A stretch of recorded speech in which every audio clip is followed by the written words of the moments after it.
So this is the EOD analysis for the New Zealand dollar, Japanese yen. EOD standing for EOD meaning end of day analysis. This is for the 6th of October as well. The problem with this current system that I'm using for the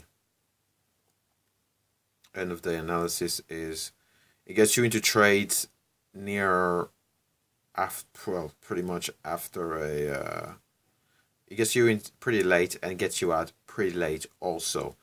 So it sometimes provides fantastic entries, like over here we've got this red triangle, and on occasion it does give you a decent exit, but more often than not it gives you a terrible exit, absolutely terrible, over there. So like for example, say you're taking this short after taking the long, as you are just trading whatever single comes. You've got in there and you wouldn't actually get out until this large candle here.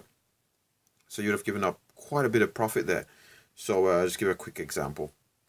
So down there to just up there, you'd have given up 253 pips, which is pretty big on the New Zealand dollar Japanese yen. But that's one of the flaws of this system. So I'm just going to show the signals in regards to the EOD analysis.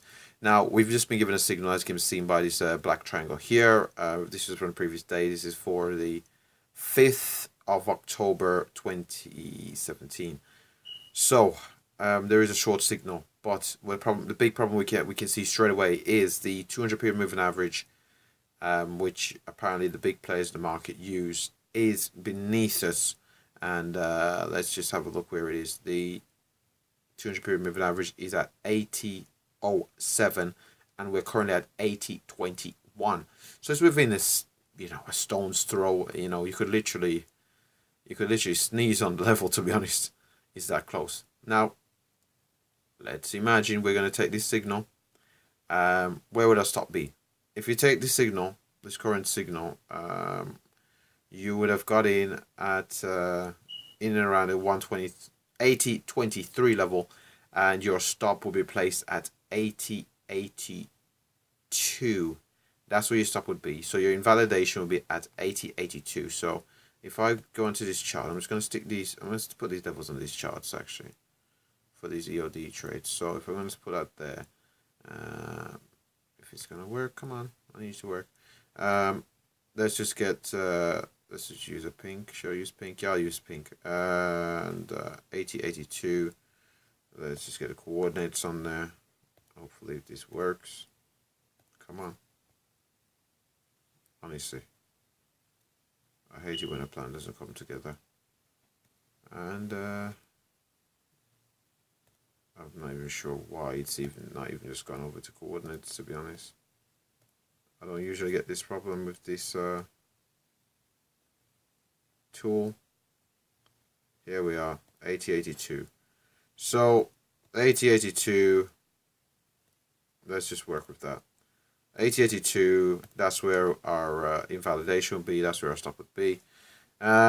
Depending on where our spreads are as well, we'll adjust it upwards or adjust it upwards based on our spreads. And also, if you're looking at Friday and we're looking at EOD trading, so we'll be holding trades for a couple of days, possibly weeks, possibly months.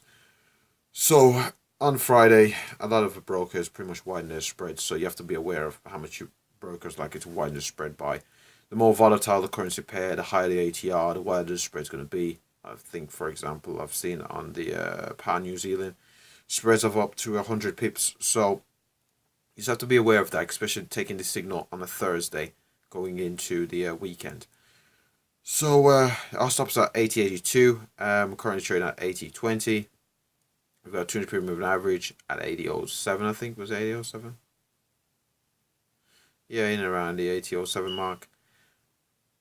And yeah, so if I did take the signal short, potential downside target would be this obvious level down here, and that obvious level is at 80.27. So let's just put on the charts. So let's just say 80.27 on the charts. It's about there. 80.35. 80.35 is good enough. So we put on the charts and we change the color to So 8035,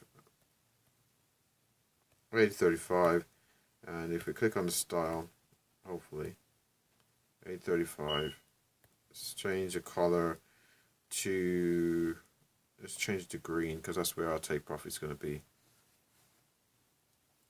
That's where our take profit is going to be based on this signal. So we're risking about 60 pips, and yeah, the risk rewards from just a visual perspective does seem favorable. And 8023, that's where we were meant to get into the market. So let's put on the chart also. Let's get on the chart. Come on, I need you to stop. Here we are. Change that to an orange line. Oh, let's make sure it's in the right place. It should be at 8023. Let's make sure it's at 8024. You know what? Good enough. So 8024, that's the levels we're looking at. Our invalidations are about 8082. We're expecting prices to come down to 8035. We've got a 200 period moving average pretty close by, so we could potentially get stopped out immediately on the next candle tomorrow. The current candle, which, well, today, Friday the 6th, is it? Yeah, 6th. Friday the 6th. So if I go out to the monthly time frame, let's just have a look at the see what's happening here.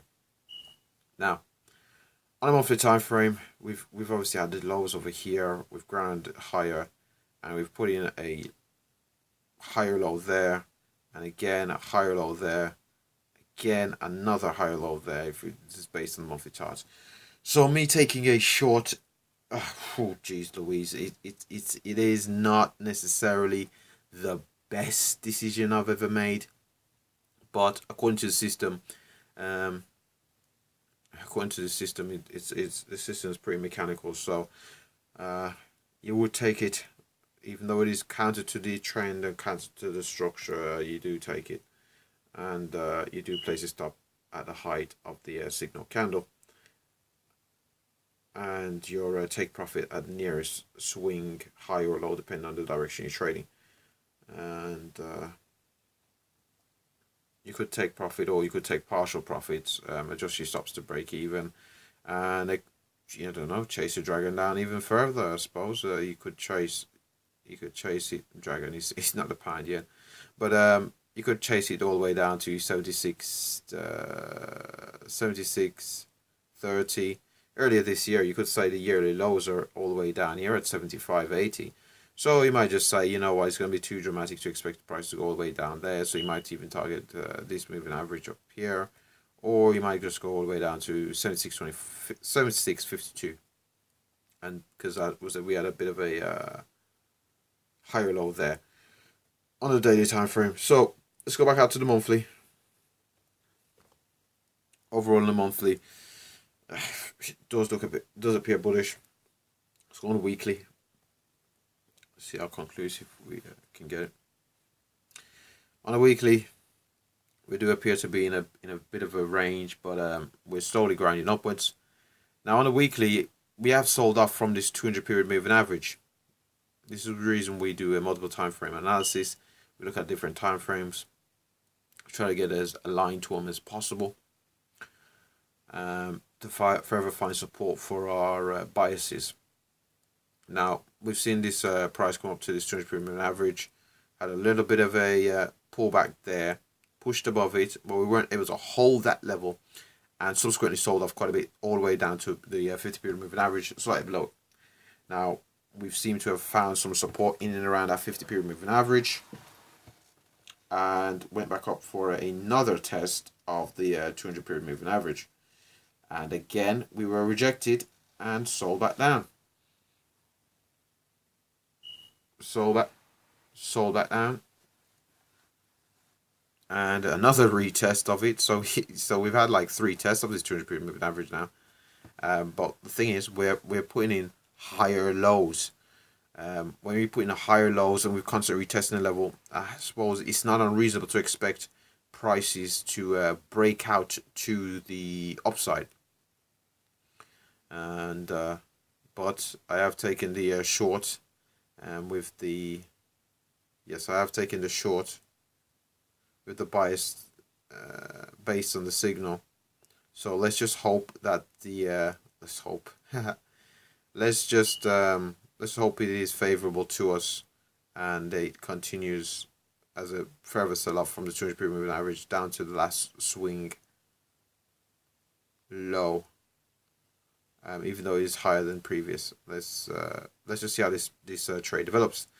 So that should wrap it up for the EOD analysis for New Zealand dollar Japanese yen. Thanks for watching, and don't forget to like and subscribe.